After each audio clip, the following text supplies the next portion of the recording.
Are you struggling with insomnia? Do you lie awake at night, exhausted, frustrated, and desperate for sleep?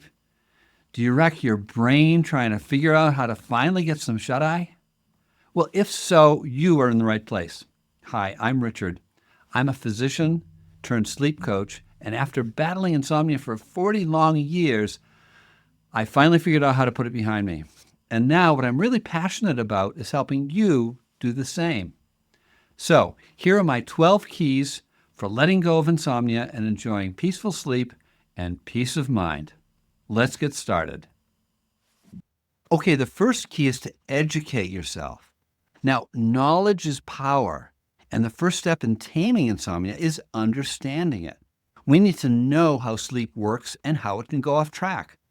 There are also a lot of myths and misconceptions out there about sleep and insomnia that we need to examine and debunk. The bottom line is that to get sleep, we need to get sleep. We need to understand it. The second key is understanding the role of fear.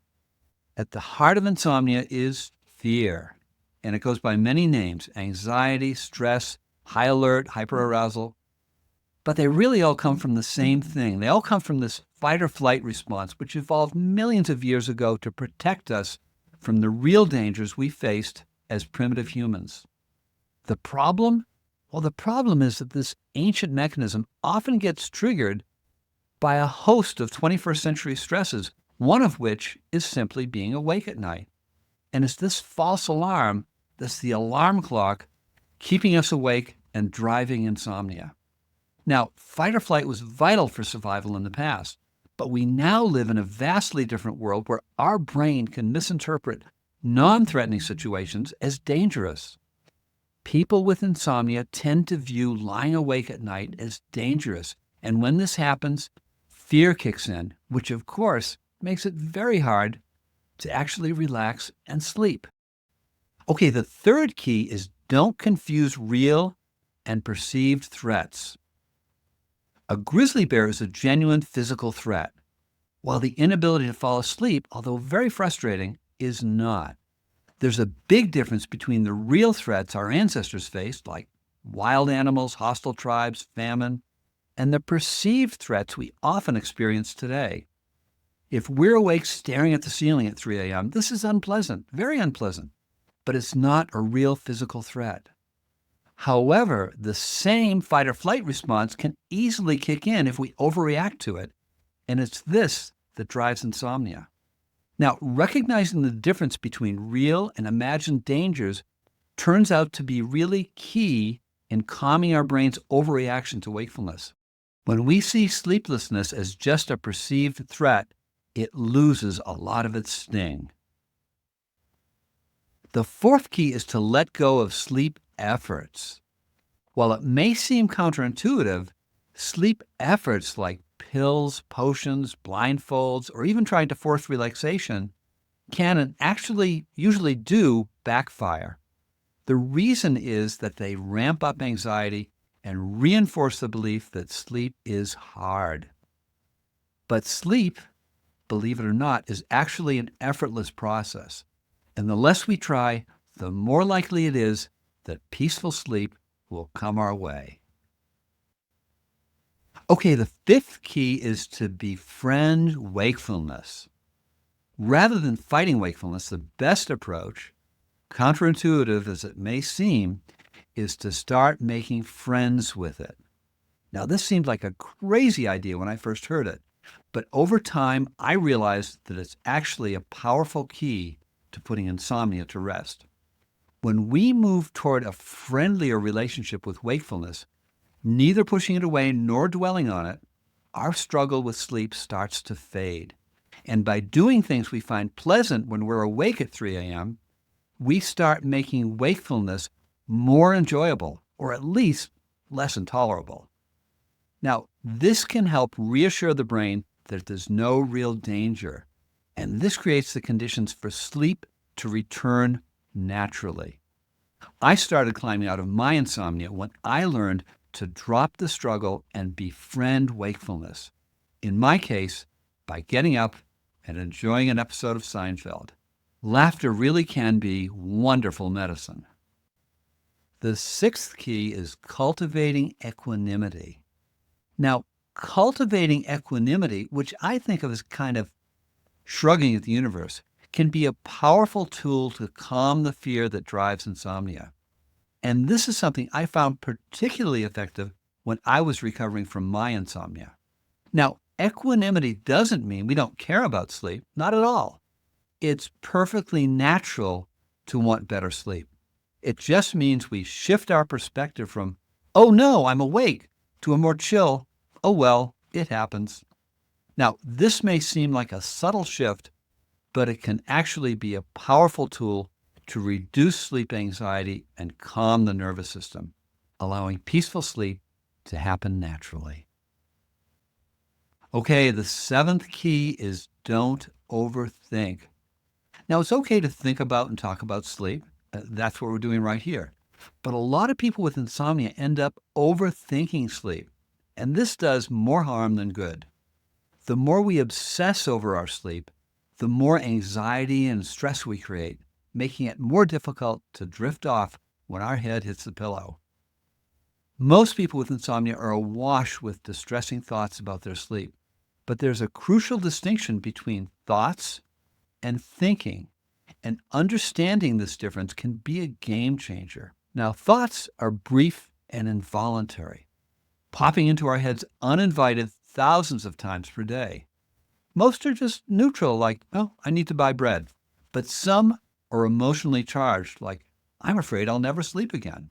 Thinking, however, is the choice to dwell on and engage with these thoughts, sometimes continuing for hours.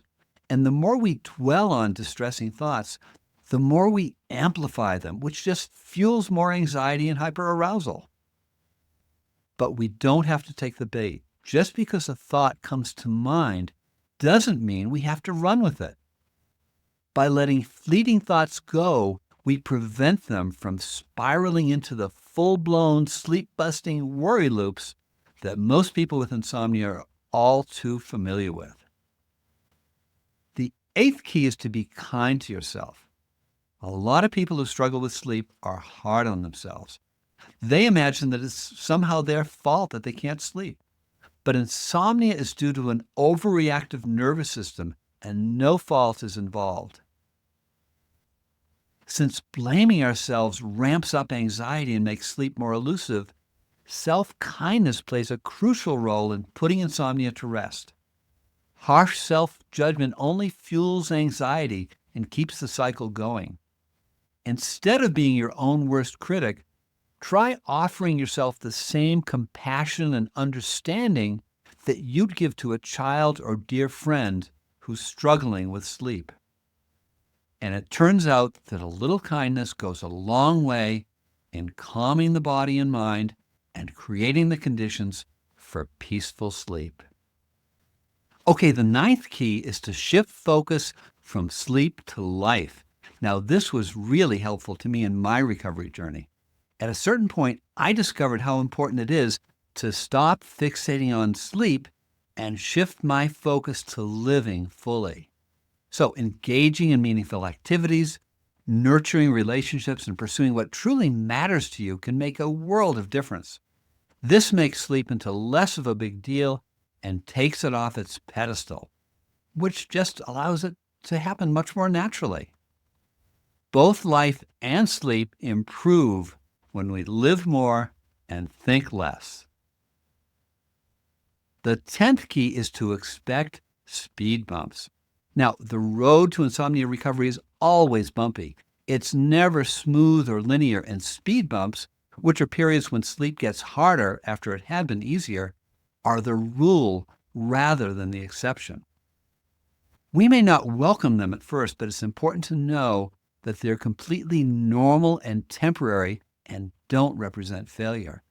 In fact, they come with a silver lining.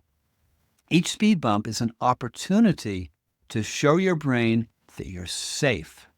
And this reinforces that wakefulness is not a threat.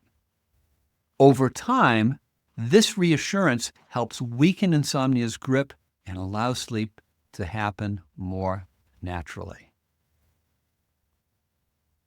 The 11th key is to get the support you need.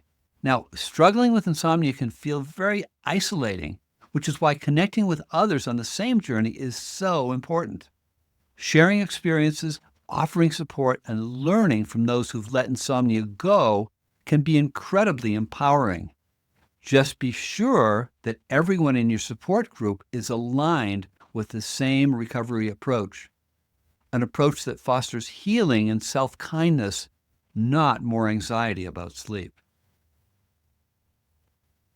The 12th and last key is to be patient and persistent. As with growing a new plant, patience and persistence are essential to insomnia recovery. There will be bumps in the road, but if we're committed to the process and open to new perspectives, we'll reach our destination of peaceful sleep and peace of mind. Okay, those are the 12 keys. My last message to you is that you can do this.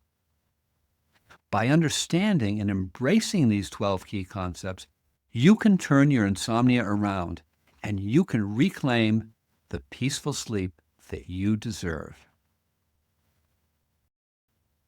And if you need more help, I'd love to help you put your insomnia struggle behind you and rediscover the natural sound sleep that you deserve. If you have questions or want to learn more about my sleep coaching services, click below and I'll get back to you soon. I look forward to hearing from you.